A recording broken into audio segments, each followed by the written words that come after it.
What's up, everybody, and welcome to Truth with Tara. I'm Tara Simon, and I have the distinct pleasure of having Kristen Cruz on the show today. Kristen is a TikTok star. She is an amazing singer-songwriter, and I had the pleasure of reacting to you in a lot of my duets on TikTok, and yours are the ones, some of the ones anyway, that have gone the most viral on my platform. So I wanted to have you today on the podcast to get to know you more. How are you? Thank you so much for being here. I'm good. How are you? I'm doing awesome. Your personality, by the way, is also a favorite, and I think like watching your content, it's just as much of a pleasure to watch you sing as it is to watch you, I don't know, try that weird seaweed moss that you eat, and the faces that you make is hilarious. What's going on with that? Let's just get into that first. Well, so I have been like on like a health journey and all this different stuff, and so I was like, you know what? If I'm suffering and by myself and like it's a big challenge, I think I would have more accountability to do it if I video it and it'd be funny and be like a challenge. Be like, you know what? Might as well video this and have a laugh, and Right. have people share this moment with me. And so I was like, I might as well just show everybody what's going on. So yeah. Why sea moss? Um. So there's like this whole big like CMOS thing where everybody was like, this has great minerals and has 100 and something minerals, or it has 90 something minerals, and we're like 100 and something minerals. And so I was like, you know what? Let's try it. Sure. Let me go to my local health store and get me some CMOS. And so I was like talked into it by the guy, and he's like, "This is the greatest CMOS, so good for you." I'm like, "Yeah, let's get it." And so I got it, and it's like a big jar. And then I realized Yeah. it's the worst thing ever, and I have to take it because it was like $30, and I'm like, can't just waste it. I'm like, that's a good $30, and so, Right. yeah. So it's just so funny watching you struggle, and the way you scrunch your nose and everything. I literally am disgusted for you, and I haven't tasted it, but it's almost like I feel healthier watching you go through that, and I'm so glad that I didn't buy that sea Yeah, moss. yeah, yeah. Did you finish the jar? No, no. Ah! You have to like really take it like consistently in like 2 scoops, like big Oh. teaspoons, and I could never really finish it because it was like bad. Like I'm a texture person, so like even if I eat like a Starbucks cake pop, like it'll make me like gag, and so I'm like, Oh. it was a bad situation. So, That's not great. So, okay, let's get into your come up and you as a little girl. Were you that little girl with a big voice? I was called that, and I sort of like grew into the size of my head and the size of my voice as I aged. How about you? What's your story on that? so I've always like sung ever since I was like really little. Hmm. Like there's like pictures of me on the coffee table, uh, singing into like the vacuum cleaner and all this different stuff, and just kind of having like little So cute. performances, in my house, and really loving like Adele and Selena Quintanilla and all these like different singers, and then as I grew up, I just like always loved like singing, and I was like, I want to be in the talent show, I want to sing on stage, and Yeah. and so my mom was like around whenever I was around like 10 or 11, my mom was like, Kristen really likes to sing. I'm going to see if we can get her into singing lessons or something. She was like talking to her coworker and was like, I think I should. And so, we went to somebody that like, she worked at this apartment complex, and Okay. somebody that lived there that was a vocal coach. And we went over to their place, and like they played the scales, and then I was like singing, and they were like, I think she should go to this actual like like place like for vocal lessons, because like he was just like out of his like apartment and stuff. So I was just like, you know what? I'm like 11 or like 10 or 11, and I'm like, okay. So we go to this singing place, and then I start singing in a band, and then I just from there, that's how it all started with singing. I find it very interesting actually, and wonderful that that kind of like out of the house vocal coach had enough integrity to be like, yeah, I don't have I don't have enough of what it takes to coach you, so let me show you where you should go, really. And that's not a bad thing. That's actually very generous of that person, and I Mhm. think humble too, full of integrity. I love that. Yeah. That's wonderful. And I actually, touching on that, I think sometimes coaches do a really huge disservice to students just for the monetary gain of the monthly reoccurring revenue to keep students where they know that they don't they may not know where to take them, Yeah. right, like or where to refer them, but they know that they're not getting the job done Yeah. in their hearts, like you know. And that just means it doesn't mean that you're less than, it just means it's not a good fit. Yeah. And I love how he was like, yeah, no, this is, maybe he's excellent with male singers or a different genre, but you need to go here.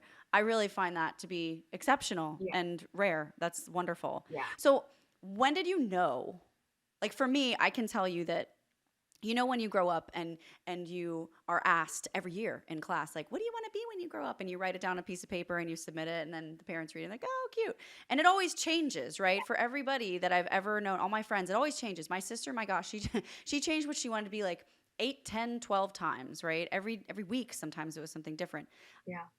Ever since I could write down what I wanted to be, it was, I'm gonna be a singer, I'm gonna be a singer, I'm gonna be a singer.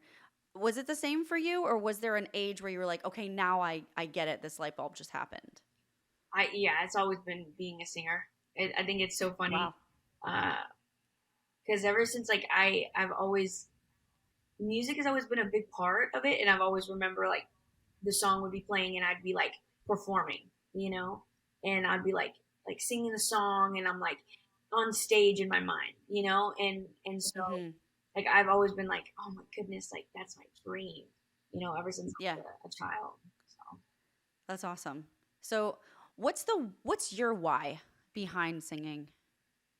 well, I think in the beginning of singing, I didn't really. I just felt like this like passion and unction for it, and I didn't really know what the purpose of like why am I going to be a singer? Because I feel like you can have talent and there be no purpose, and there could be Ooh, like, oh yeah, I just have talent. A lot of like I see it as there's a lot of talented singers. There's somebody that's always so many.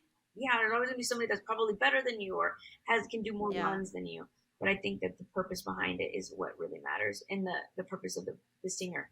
And I feel like growing up, I realized I'm like, okay, I feel um, like it's for to help people, but also like for my personal faith in God of like, okay, I'm doing this because I feel like God put this purpose in me, and there's a Mm, greater purpose, not just to be like, hey, I sing, like la di da, it's cool, but I feel like right. um, I think it is like because uh, God wants to use music to heal people and to help people, and through songwriting and through storytelling, you can really do that, and so yeah, Healing and helping through music. and also I love through that. TikTok, I didn't realize that like just sharing your life and being like just having a funny video like I realized like sometimes like that really does impact people like you don't Yes. really know how that other person is feeling, and you have no idea where your videos go, and I'm like really grateful that I that is another way to help people. So Yeah. It's impact on a mass scale, because like you said, you don't know where the videos go. Why did you get into TikTok, and when did you get started? um so I started in TikTok uh in quarantine when like the whole world was shut down, and Yeah. I at first I was like at the beginning of quarantine I was just like super spiraling, like I didn't really know who I was as a person. I didn't really have faith in anything, and I was just very lost, and I was in it was like spring break, after spring break of my junior year, and so I'm like I'm high school, and you're doing all kid stuff, but during Easter time my little sister was like, you should get on TikTok after quarantine, and so during the Easter, um, she was like, you should get on TikTok. I was like, no, TikTok's for kids, I don't really know what I would do, and she's like, you could sing, and I was like, I'll see, and so we I download TikTok and I'm like, you know what? Let me look up singers on TikTok. And I saw that there were people on there singing. And so I was like, I could do this.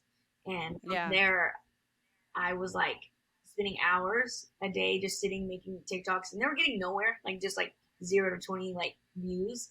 And I was like, man, Really? yeah, I was like, man, For how long? That's interesting. I want you to stay there for a second because there's a lot of people watching this who how many followers do you have right now on TikTok? 6 million. I can't.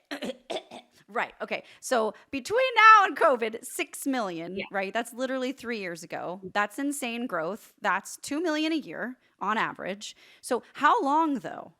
Yeah. Because you said you got no growth. How long were you getting like 0 to 20 views on your crazy voice? For like a long time.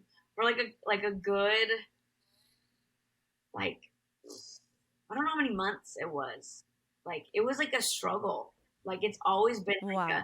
like a struggle up and down. Even like the first year I was like, man, like I feel like this is taking longer than usual because I see these other singers that are doing amazing. Like they post one video and like they're doing the same thing that I'm trying to like. Well, I'm like trying to copy their videos and see like what why are they going viral? What's the difference? What's the Yeah, yeah. difference? And mine always would not do well, and it was like that for like the first year, honestly. Wow. Wow.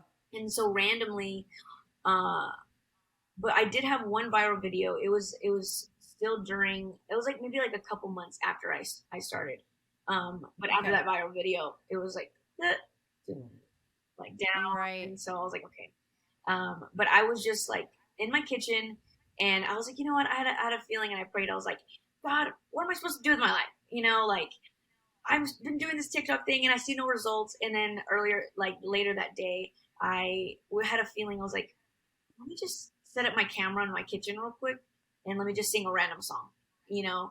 And and so my mom was cleaning dishes, and my sisters were there in the kitchen, and um, and I just started singing like the opera Ave Maria song, and that was my first viral video was me singing Ave Maria, and I was like, what the heck? And in like the first like 30 minutes or like whatever minutes, it hit 10K, and I was like, oh my goodness, I just hit 10K, I'm famous, like this is crazy. And so I was just like so ecstatic, and then like Yeah. and it just kept growing, and I was like, this is possible. Like I feel like you know this can actually happen. Like I'm not just like doing this for nothing. So yeah. Okay. I feel that there's a like kind of a couple really important points to that. One, for those of you guys listening and watching to this, a year went by is what Kristen's saying. This is someone who has 6 million followers on the most popular platform out there in the world right now. And an insane, when I say an insanely good voice, it is an understatement. There really aren't words for Kristen's vocal capabilities. She's super humble and she's so awkward on the inside right now when I'm talking all these accolades to her, I know. But it's a fact. And so for those of you guys who are watching this saying, oh, like it's not getting anywhere for me either, this is someone who has been there and she's being super vulnerable and honest with us. And one thing that you said though, when after that Ave Maria video, which is so important, is that you said it was possible. Like I realized after that it was possible. But what's so impressive to me about your story just now is that you then realized it was possible. You were working for a year without really knowing and without really getting any constructive feedback numbers wise. And yet you continued to work hurt. You continued to push through. You continued to just execute and act in spite of the lack of tangible results in front of you. Mm-hmm. And I always say to people like practice doesn't make perfect. Practice makes awesome.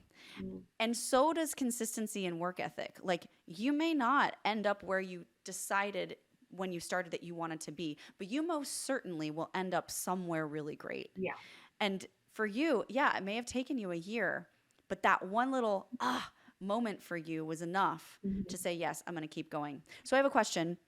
Why, other than sure, my sister said so, like, yeah, I started TikTok in the pandemic, but what did you And what are you hoping to get out of TikTok? Like, why do you keep creating now? I would say I have always loved writing music, and I've always loved singing. And but Okay. I've always loved people, and like I feel like I've always had like a big personality and stuff. And I feel like TikTok just started about like I want to share my voice. I want to share my love for music, and I've always like was at the first few videos were me just like kind of like do like singing to an instrumental like uh type beat whatever, and me just like flowing lyrics, you know. Hmm. And so that was like my first intent was like to write music, and then it turned into like okay, let's like do covers, you know, like I want to try to do covers and just see, you know, what's up with that. And but my end goal is like to release music, and which I'm like right now in the works of like releasing music. And I've released a song, Love Shouldn't Be a Fight, and that was like my first song out after I went on America's Got Talent. And Okay. and so I was like, okay, I have that one out, and I have like right now 5 or 6 other songs that I'm like really wanting to release. And which is like so beautiful to see like the transition of like I have no idea what I'm doing with my life, and I'm just like running on faith, and like, you know, don't really know what TikTok has to hold, and just kind of like whatever, I'm putting myself out there, and to where it's actually coming into fruition is such a beautiful thing to see. So Absolutely. That is beautiful. Now, tell me this about AGT, because one of my students, Angelica Hale, was top two uh-huh. on that show. And she was a double Golden Buzzer winner. She What? went on to AGT Champions. She's great. She was little too. Like she's 15 now, but this was like years ago. Wait, The little Filipino Angelica, singer. Angelica, the one that sang I don't know if it was Bohemian Rhapsody. She sang. I mean, she sang a bunch on the show. Yeah. She sang "Rise Up." She sang "Girl on Fire." Oh, We did. I mean, yeah, little tiny Filipino girl. yes, I know exactly what you're talking about. She's amazing. That girl's amazing. She is. I was thinking about something else, but She's super sweet. yeah. Yeah, so cute. I mean, they came to me.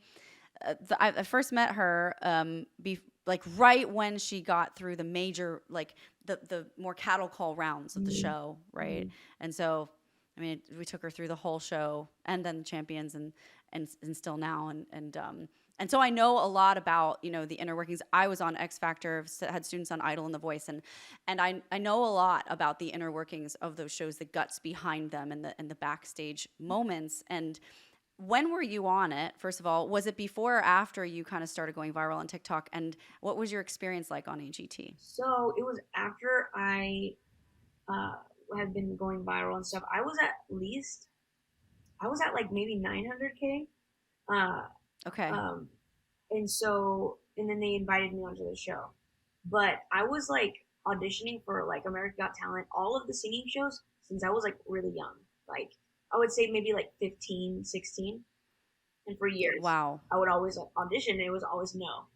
Like, Yep. sorry, maybe next year. You're just not what Same. we're looking for. And I'm like, okay. And then finally, And you're so good. That's so crazy to me. thank you. And then finally, like after I was like, you know what? I don't need the shows. I'm just gonna do it like social media since I have control over it, Yep. you know. And Right. Right. and then they were like, hey, you're going. I was like, yeah, sure. You know, this is great. At first, I was like, no, but then I was like, okay. I was like, a lot of people have been wanting me to go on the show. Like a lot of people on social media, they're like, go on, you know, a talent show. And I was like, you know what? Since this opportunity is here, you know, I'll take it and I'll Yeah. go. So And that's also something that people out there don't really know unless you are in the biz or a singer yourself. Like invite only is not an advertised thing. mm-hmm. There's the open auditions. You can audition online now. People don't really wait in lines anymore much, but they do. I mean, the PAs and the talent scouts, they scour these apps looking for prolific singers who, and here's the key, have a lot of Mm-hmm. following. Why? Because they're a show and they want those viewers that love you to watch their show. Yeah. It's literally all a business. So what's annoying about that to me is that it's the same sort of mentality that labels have where they don't they don't want to do the artist development or the spending of money to break an artist anymore. They want all the work to be done, and then they want to see you selling records and be like, "Hey, we'll sign you and take a piece of that and help you blow up even more." And those shows are like that too. They want people that are somebody already, unless you have just a crazy story, and there are the outliers, but I find it really annoying, to be honest, that like you auditioned that many times and only until you were out almost a million did they then reach out to me like, "Hey, it's us. Remember how we like told you no all those times? Now that you're popular, do you want to be on our show?" Like that's basically the sentiment of it. And Yeah. listen, they use you, you can use them. It's great to say that you were on AGT. It's high definition footage, if nothing else. And there's clout. People care, Like I had a terrible time on X Factor. Yeah. It was a terrible experience for me. I was edited so poorly, but people care. And I'm like, oh my gosh, it was so not a big deal. I wish I could forget that part of my life, right? But like people care and they're like, oh, but you were on that show. So that means you must be somebody or you must have done something incredible, right? And you did, but what you did was that year of hard work where you just had no payoff. And I do believe that God rewards that kind of grit and that kind of personality that just does not quit in spite of a lack of reward. Yeah. Your reward, though he tarry, he will come kind Yeah. of thing. And so on AGT for you, now that you accepted their popularity contest and said yes, what songs did you? Because I don't watch anything anymore. Like if my students are on shows, I'll watch their episodes. I don't watch it. Yeah. It's probably bad. I probably should, but I don't. So tell me, forgive me. What songs did you sing, and what was your favorite time that you can remember? I would say the song that I sang was "I See Red," and it was pretty funny because I was like, I don't want to sing that song. I want to sing like a different song. But then they were like, we really want you to sing the song, and I was like, Yep. Signed the contracts already, and I was like, okay, I have to sing the song, and you know, God will turn it all for his good, and so I was like, you know what, we'll just see what this does. Fine, whatever. And which it did show off my voice very well. Like I really Yes. love like it's every once in a while like I'll check my phone and be like, okay, it's going viral again. Like the audition. And so I'm like, it does really well. And but but I had a really good time like with the people, with the staff and with Yeah. um the the people With that were contestants. auditioning, the contestants, yes, and they were Yeah. great. Everyone was so sweet. We all kind of had the similar struggles with like songs and like wardrobe, and that's always like a big thing with shows. It's like the wardrobe and the songs, Yep. and so it's like, oh, you're struggling with that too, yeah, me too. Oh, going through that as Yeah. well, and so it was really cool to just meet people that were like from across the whole world with different talents because they're like someone has goats and someone's like Right. it's all different. So yeah. That's a crazy show, to be honest. Like when Angelica was on it, I said, honey, listen, they're literally comparing apples to cucumbers here. Like how do you say who's better? A goat herder, a yodeler, or an acrobatic Yeah. person? Like that's not, or you, who's like the sweet little angel singer, Yeah. like it's just crazy to me. And I totally relate to and understand what you're saying about song selection and the camaraderie even between contestants because they have this whole list of like cleared songs, and approved songs and I don't know if I've ever really said this on camera, but when I got on to X Factor, I got on with an original song. Mm, I sang a song that I wrote through all of the rounds, and I even sang the song in the televised round in front of everybody in the big stadium type of deal. But I would have made money if they aired that. So they like 2 days before I was supposed to sing said I needed to prepare a second song just in case, mm, and it was the Usher song that I sang. They didn't say I could change the key. I sang it in the original key. It's a dude song. It was crazy. I barely knew the lyrics, mm. and that's what they aired as if that's what I sang to get me that far. But I didn't. I sang a song of mine called L.A. Wow. and it's all about what clears and yeah, it's strategy. And I get it. It's a show. You're a cog in their wheel, right? But I think that what I'm curious to hear about from you now in regards to AGT is, did you have a plan getting on that show to leverage the exposure for yourself, or do you wish that you would have come up with a better one now?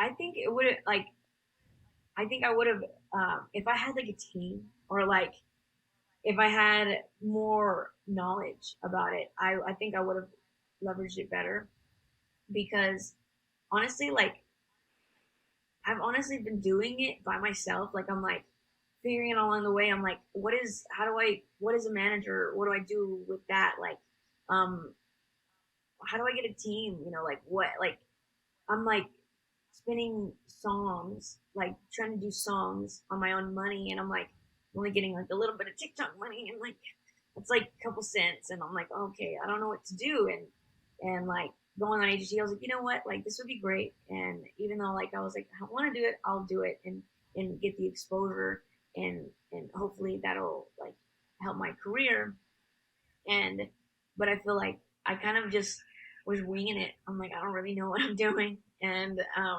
Most people don't. yeah, and so like what I would do differently was like have a song prepared, uh, that you have like multiple songs, like have songs already out on iTunes, but also like have a song that's gonna drop after you're on the show, or even use like try to see if you could use your song on there. But like I try to do the same thing and try to get my song that I was to sing, and they're like, no, we don't think it's like a good song, and Of course, we just don't because we want. won't make money from it. So Yeah, it's a terrible song. yeah, like okay, Right.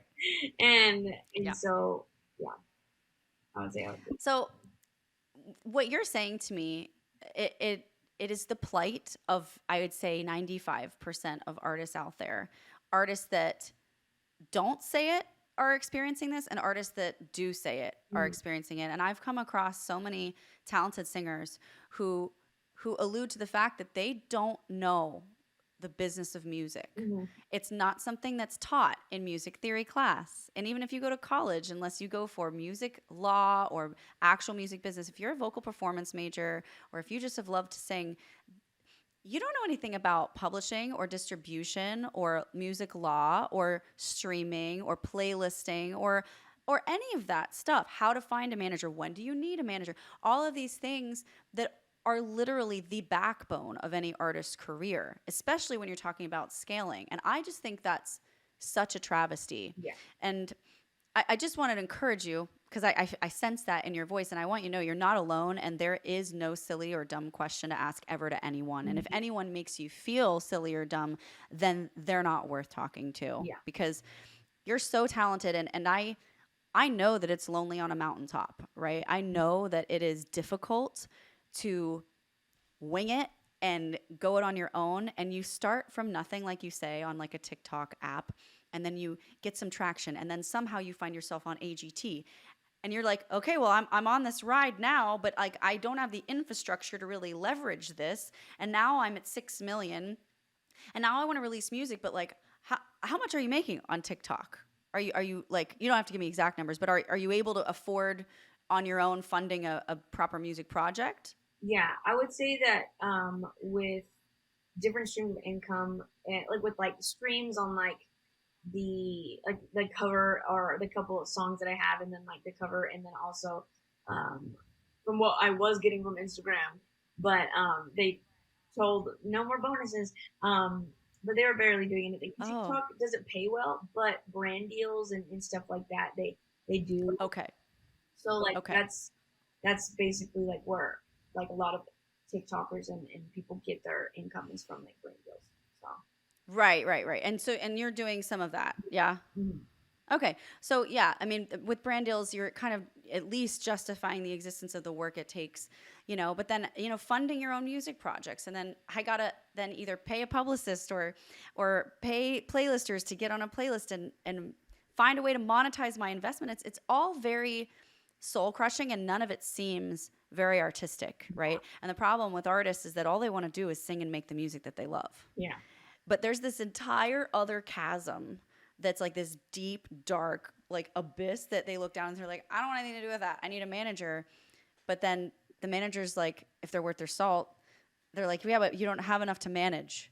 And so then you're left to like kind of figure it out on your own. And it's a really frustrating place to be. Mm-hmm. But I go back to what you did that year. I go back to what you did that whole year of posting without much reward. Yeah. And that attitude, Kristen, and that work ethic, that's what's going to help you find your way Mm. to scaling to the next step and the next step. Yeah. I promise. Mm-hmm. It's going to help you scale to the next step because it's the stick-to-itiveness Mm-hmm. of any artist which is able to stand the test of time that causes them to come out on the other side. So many fall off for lack of clarity, Yeah. lack of stamina, lack of drive and Mm-hmm. consistency and execution. So a lot of it is also the long game of just sticking it out and Yeah. continuing to post and push through, you know. Mm-hmm. So um, having said that, these projects that you're working on now, you said I think you recently had a trip to Nashville, yeah? Yeah. Mm-hmm. Okay. So how did you find who you're working with, and what song are you most excited about in this new project? So I was like working with one of my music partners is like Go Public Music, and Brandon Reed is basically like songwriter slash like manager type stuff, and um and it was just like, okay, like, let's go to Nashville, like let's write these songs, and the songs basically are take them out of it. I'm like, oh my goodness, something new, and Hurricane, and then I recorded a cover of Love in the Dark, and we were able to do it over there, and we were able to get like this drummer, Aaron Sterling, which I'm like, oh my goodness, Aaron Sterling, he has like great drums, like a lot of like bands that are like super like staple in my like music, uh, like growing up. I'm like, oh my goodness, like the instrumentation of music is so important to me as well, and making Mm-hmm. sure that it all just like especially having a live band is beautiful. So we were able to like Oh record yeah. the live band and record it all to all the songs, and I pre-recorded all the lyrics and kind of get the demos of it, and so that's what I was doing in Nashville, and so yeah. Yeah. So how did you find it was Brandon Reed? Brendan? Mm-hmm. Okay. Yeah. So how did you and Brendan come to be working together?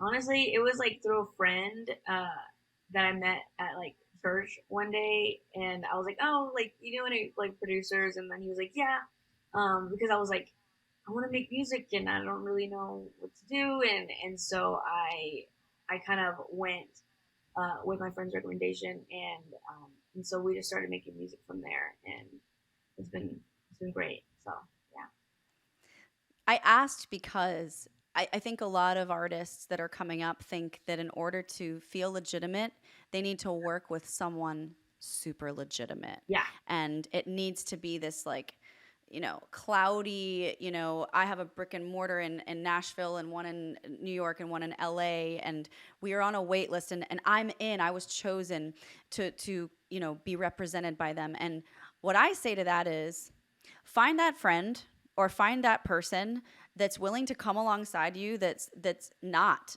yeah, that treats you like the biggest fish in their pond that they have. mm-hmm. They don't have to have ever even done management to be a good manager. They just have to believe in you. They need to Yeah, be organized.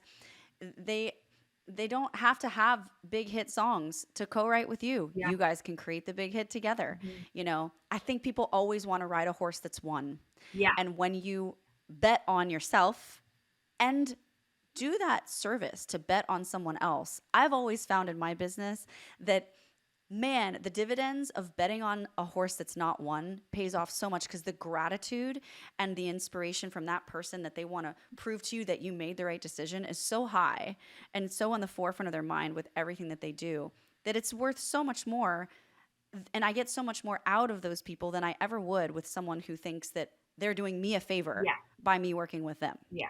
Mm-hmm. Would you agree? Yeah, definitely. I think that that's one thing a lot of people get wrong. They think that, okay, if I want to make it, I need to get signed to a record label right now, or I need to, um, only work with the top this and this and that. It's like, I mean, for example, like Billie Eilish and her brother, like I don't know their full story, but it's Yeah. like their brother and sister writing music and recording it in their room, like Yep. um, it just starts like start with what you have, and Yes. just build it from there. And I'd also say like I would just watch a movie, the Air Jordan one, like where they could have Michael Jordan could have chosen like these other brands that were way bigger than Nike, and but then Nike was like, we will put everything in, like we're not amazing in the basketball stuff, but we will do that. And now it's like a crazy, Huge. like huge, like you wouldn't even imagine. So I'm like, yeah. Yeah. What a great story. To be honest, I personally think that the moments in my life where I shied away from taking a chance on someone and went with what I thought was the sure thing, it really was an insecurity and sort of like maybe even an inferiority feeling within myself where I was like, I don't think I have what it takes to make what I want to happen for this in me. So I need to go find someone else who's proven to have what it takes to then kind of cover over what I think I lack.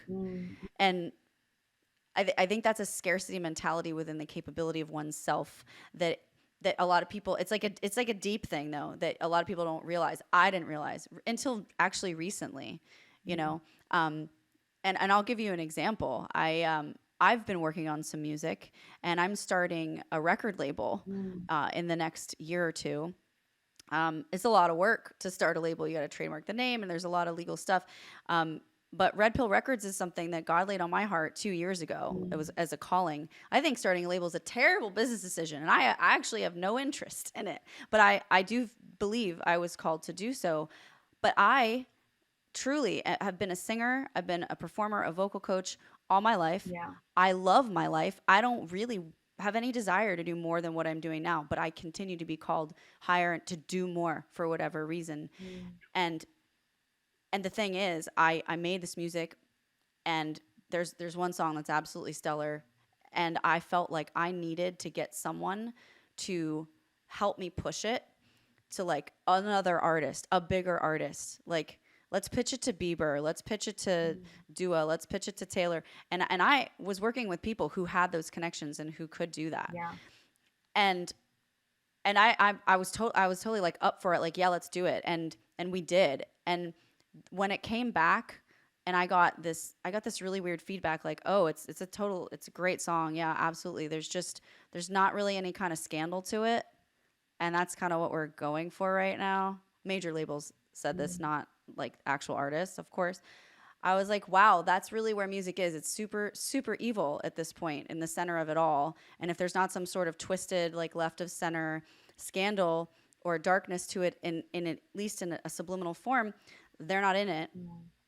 And I felt like, well, maybe I'm just not supposed to go and do that thing. But then the Lord was like, I'm sorry. Did I not tell you what you were supposed to do? And who am I and who are they and who do you trust in? Why are you acting like you needed that in the first place? You have everything you need because I am everything that you need. Yeah. And I had to repent, and I feel still like really bad. And also there are moments where I'm like, but I don't know how to do this, and I'm so alone, and I don't want to do this on my own. I don't even, and I have these like little temper tantrums about it. But in the stillness, I know what's true, and I know what I'm preaching here is what I need to do myself in this season and in this moment, and face the feeling of inferiority head on and be like, no. And if you don't know what to do, go Google it. Hey, there's ChatGPT now. Go figure it out. Yeah. You can go figure it out. You know what I mean? Yeah. And so I'm not just saying this from like, oh, I've arrived at a high off mountain place. I'm literally where you are and where a lot of artists are in a different way. Not necessarily like, how do I make a singing career, but with this big, I call it a BHAG, a big, hairy, audacious goal. And you've got a big BHAG, and I love your why. I love that you believe that music spreads hope and healing. It does, and it should. But lately, it does not.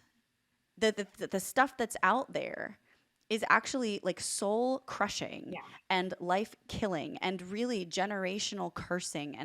And I know that you share that same sentiment, Kristen. And the fact that you are a light in that darkness in the music industry is just so comforting to me. It's so encouraging to me. And I just pray that you continue to keep that first year TikTok mentality of I'm just, it doesn't matter about the views. I'm going to keep posting. I'm going to keep singing. I'm going to keep writing because that one viral thing pops off and then the floodgates open, Mhm. right? Yeah, yeah. I think it's so crazy because uh, I'm glad that we were talking about this because I'm like, you know, there is such a scarcity of like songs that bring life, and because I'm like everything that goes viral. Like I had a dream one time, and it was like girls, like young girls dressing up to make TikTok videos.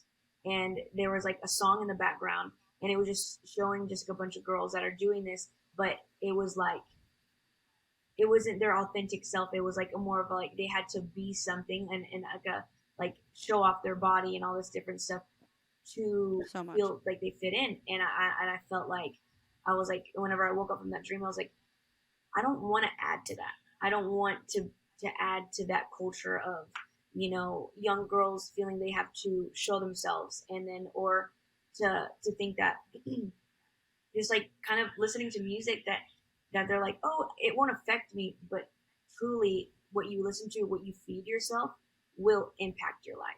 and 100%. and so like and showing like there's a culture that is impacting children and just people in general that are ruining their self-image and feeling they have to be something that they're not. And so I'm like, well, let's not add to that, and let's Yeah, be a part of the solution and not part of the problem. And what breaks my heart so much is that a lot of people don't even think there is a problem, yeah. you know? Like, eh, I go back to the Grammys this year because it was just the most offensive and egregious thing I've seen this year. And I don't even watch the Grammys, but it just came up on my social media feed like the next day, you know?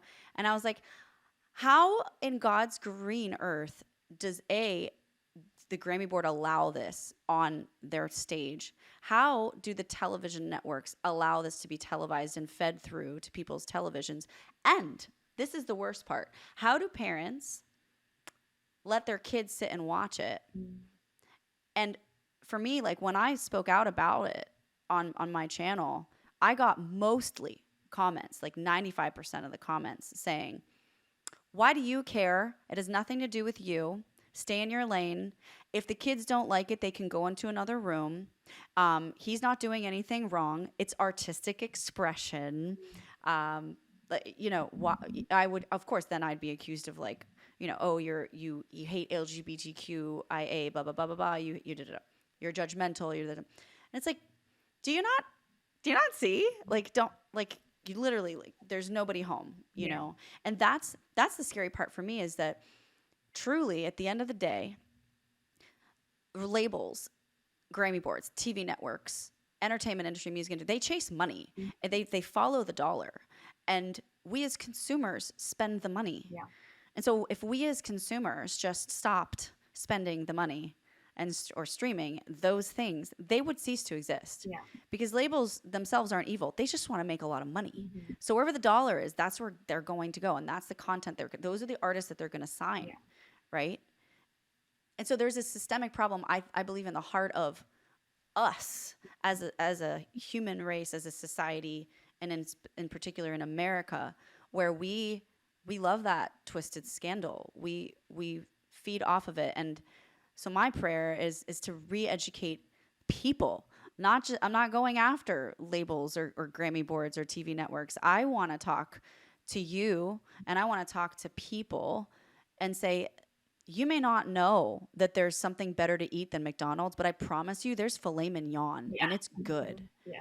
You know what I mean? Yeah. So let me let you try that. And how about we educate our kids as to what is uplifting and life-giving and not numb and dumb their minds down with I'm just listening to it for the beat and it just bangs so hard, but that the words inside are like, Sexual, you know, over sexual. And I think that like one thing is I realized is like over sexual songs. Like I'm like, okay, yeah, if you're an adult, listen to it. You're an adult. You're a full grown person. You can make your own yep. decisions. But I think that like it really is important. Like I think that's why I'm very cautious of what I post and like Yeah. um and what I sing. That's why I feel like me singing I See Red was a big conviction for me, because I was like, man, like this is about, anger and like holding grudges towards, and like wanting to shoot your ex in the head type stuff. And I'm like, oh, man, like, that's why I never released a cover of it, and that's why I still won't, because Wow. I'm like, I don't want some girl or some person to go on my page and or to go on my iTunes and they listen to a cover of me using my voice and the gift that God gave me to sing. Like, hey, I know that you might be, I don't know what anybody's situation is, but that person might be going through a struggle or they're angry at somebody that cheated on them or something. And instead of being like, you know what, I forgive you and I'm going to release that, I'm not going to hold a grudge Yeah. against you, because internally that'll affect me more if I hold a grudge. 100%.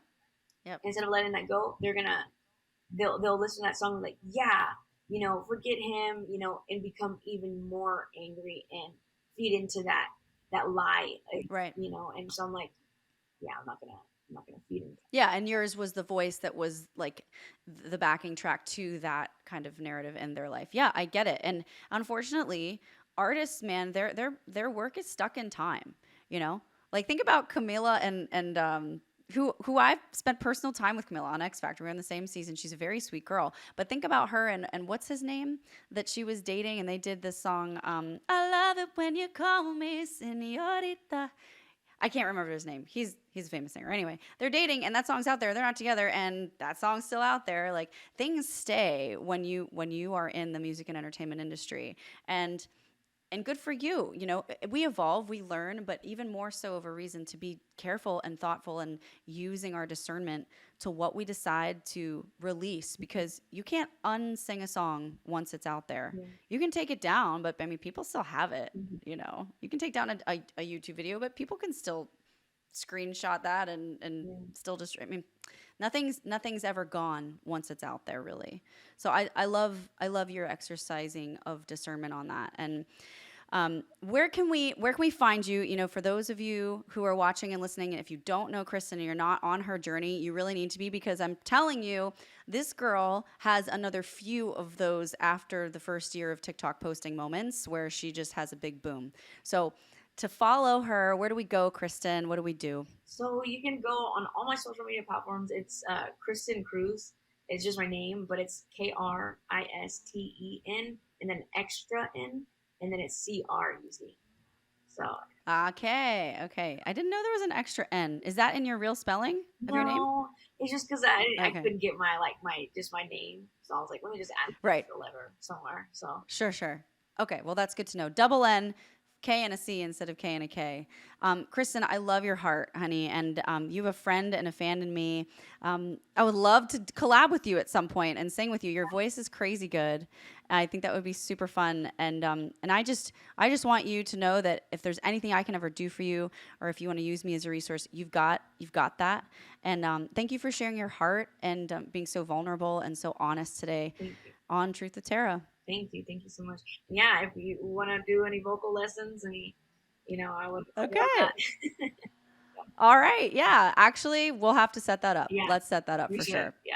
Awesome. Okay. Thank you, Kristen. Thank you so much for watching, guys. We'll see you on the next one. Bye.